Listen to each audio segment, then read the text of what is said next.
finding its purpose as functions and authorities have been stripped away or absorbed by the National Security Council, Department of Defense, and even agencies traditionally focused on domestic issues. For more than 170 years, economic statecraft was led by the Department of State.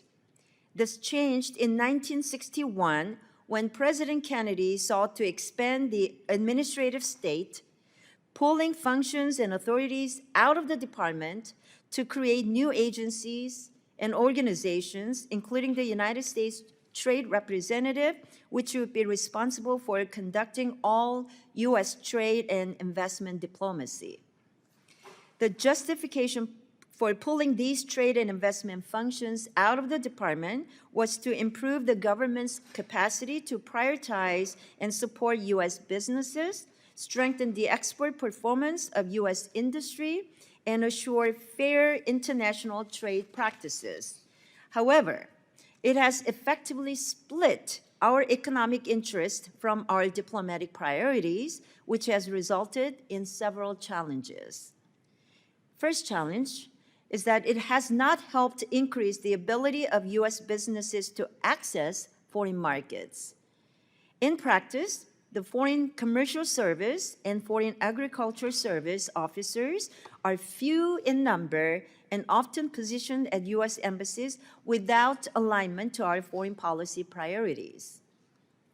When I travel abroad, I routinely meet with FCS personnel who explain that they spend most of their time engaged in trade shows and organizing events with minimal direct work on increasing and securing market access for American businesses.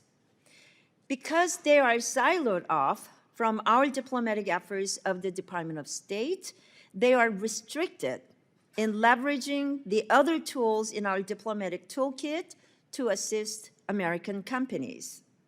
Second challenge is that the American market has been left susceptible to predatory foreign competition.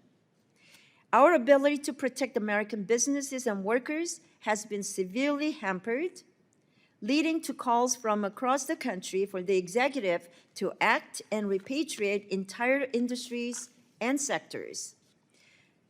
President Trump, like his predecessors, has repeatedly said that economic security, economic policy is foreign policy.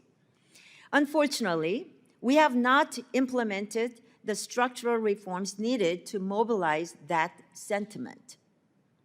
Even President Obama asked Congress for the authority to consolidate 6 agencies with trade and investment functions in 2012. This request was not supported by Congress. Bipartisan administrations have independently come to the same conclusion. The current alignment of functions and agencies charged with leading our economic statecraft effort is in need of structural reform. I agree that economic security is national security, and the key question we'll be asking today is, what structural reforms are necessary to reflect this prioritization? So we intend to answer that questions in our committee's first comprehensive state authorization legislation that we will be doing in more than 20 years. So let me now recognize Ranking Member Ami Bera for your opening remarks.